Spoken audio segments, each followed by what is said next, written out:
I'm Mike. This is Mike on Media. Today I'm taking a look at Jurassic World Rebirth. Why is Jurassic World Rebirth like a mix of the original Jurassic Park, the Alien franchise, and two movies from 1996? Stick around to find out.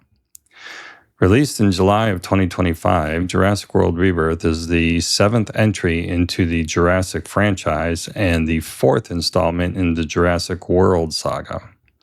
Directed by Gareth Edwards, most well known for Rogue One, a Star Wars story, and also 2014's Godzilla, Rebirth possesses real star power in the form of Scarlett Johansson. I was a little surprised to see Johansson in this movie, but apparently she's been wanting to appear in a Jurassic movie for the better part of the last decade, and now with Jurassic World Rebirth, she has her opportunity. In an attempt to return to the true roots of the Jurassic franchise, executive producer Steven Spielberg recruited David Koepp to write the screenplay. Koepp co-wrote the original Jurassic Park screenplay alongside Michael Crichton, the author of the original novel. Crichton later died in 2008. Koepp has been an incredibly successful and prolific screenwriter, writing numerous blockbusters over the last 30 years, including the original Mission Impossible, 2002's Spider-Man, War of the Worlds, and of course Jurassic Park. Interestingly, despite being written by the co-writer of the original Jurassic Park, Jurassic World Rebirth is the first entry into the Jurassic franchise not to include any characters from the original Jurassic Park. So, is the franchise headed toward extinction despite this impressive collection of movie talent? Or will life find a way? Let's find out. Since the last installment in the franchise, Jurassic World Dominion, the integration of dinosaurs into our world has evolved in that most, if not all, of the dinosaurs have migrated to the area near the equator, because that's the one place on Earth where the climate is most similar to the dinosaurs' natural prehistoric habitat. Consequently, the governments around the world have banded together to declare the area near the equator a type of forbidden zone. Of course, this isn't stopping ethically challenged pharmaceutical executive Martin Krebs from launching a plan to collect the blood of certain types of dinosaurs in an effort to develop a new drug aimed at reducing heart disease.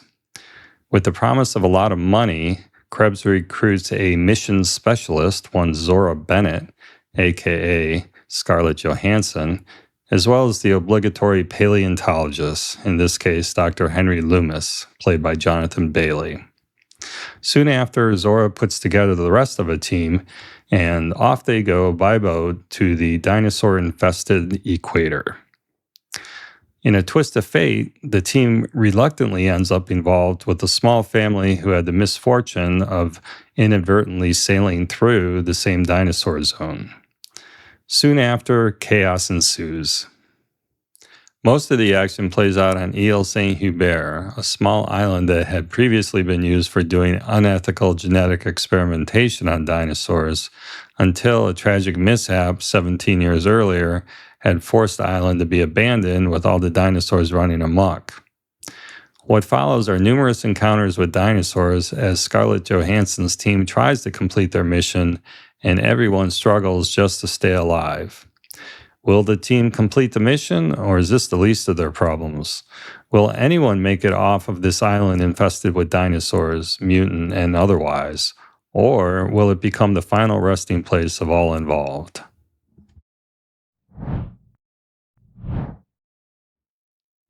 The acting in this movie is good. Scarlett Johansson's predictable talent is on full display. There aren't any amazing performances, but it's certainly more than enough to carry the story in a believable way. The main problem with Jurassic World Rebirth is the story itself and the writing, which, despite trying to change things up a bit, ends up retracing a path through all too familiar territory. Some of the scenes feel like an uninspired attempt to recreate scenes from the original Jurassic Park. In particular, there's one scene where the goal was clearly to recreate the awe of seeing enormous dinosaurs in their natural habitat, very similar to the dinosaur reveal scene from Jurassic Park. Unfortunately, after 6 other installments of this franchise, it just did not have anywhere near the same level of emotional impact. There is one compelling scene that notably was lifted from a never-before-used part of the original Jurassic Park novel. It was cool, but it never ceases to amaze me how many times the Jurassic sequels have returned to the original novel for content. It's like they keep trying to wring one more drop of water from a sponge. To me, it signals a lack of creativity. Similar to Scarlett Johansson's acting talent, Jurassic World Rebirth is also predictable. Its dialogue is predictable, its story development is predictable, the resolution of its action is predictable, it's just plain predictable. Moving on, interestingly, in the movie, the paleontologist, Dr. Henry Loomis, laments the public's declining interest in dinosaurs, which feels like a self-awareness metaphor for the public's possible declining interest in the Jurassic franchise, in the spirit of the original Scream movie from 1996. In another movie relationship, it's clear that the main mutant dinosaur was inspired, at least partially, by the creature from the Aliens franchise. Apparently, the standard fare of dinosaurs is getting too boring even for the creative minds behind Jurassic World Rebirth. Strangely, nearly all the attempts at humor in this movie fell flat. I really don't understand how you have a budget of $180 million and then you don't know that your jokes aren't funny. It seems like somebody somewhere wasn't doing their job. I also found it kind of funny that this supposedly highly effective team of operatives repeatedly found themselves not knowing the next thing that was obviously going to happen. Ironically, in this movie that is notably predictable, the characters are unable to predict much of anything. The fictional technology around the way in which the team intends to get blood samples from the dinosaurs reminded me a bit of another 1996 movie, Twister. Except in this case, instead of chasing tornadoes, Johansson and company are chasing dinosaurs. Amid all the dinosaur mayhem, there's also a theme related to profit-driven healthcare that's thrown into the mix. However, this theme is not especially profound, and its execution is not especially well done. Despite my intuition telling me that the 7th installment of this franchise is unlikely to be good, I really wanted to like this movie. Unfortunately, sometimes your intuition is right.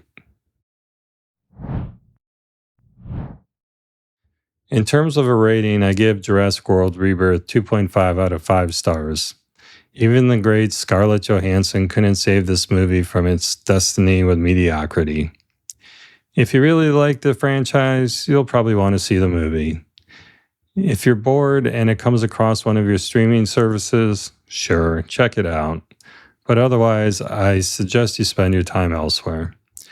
One thing's for certain, though. With Jurassic World Rebirth already having earned more than $700 million against a budget of $180 million, there are more Jurassic movies in our future.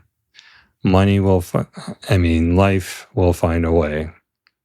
Thanks for watching. As always, please share your thoughts in the comments below and consider helping me out by liking the video and subscribing to the channel. Also, here's another video I think you'll like. This has been Mike on Media. Until next time.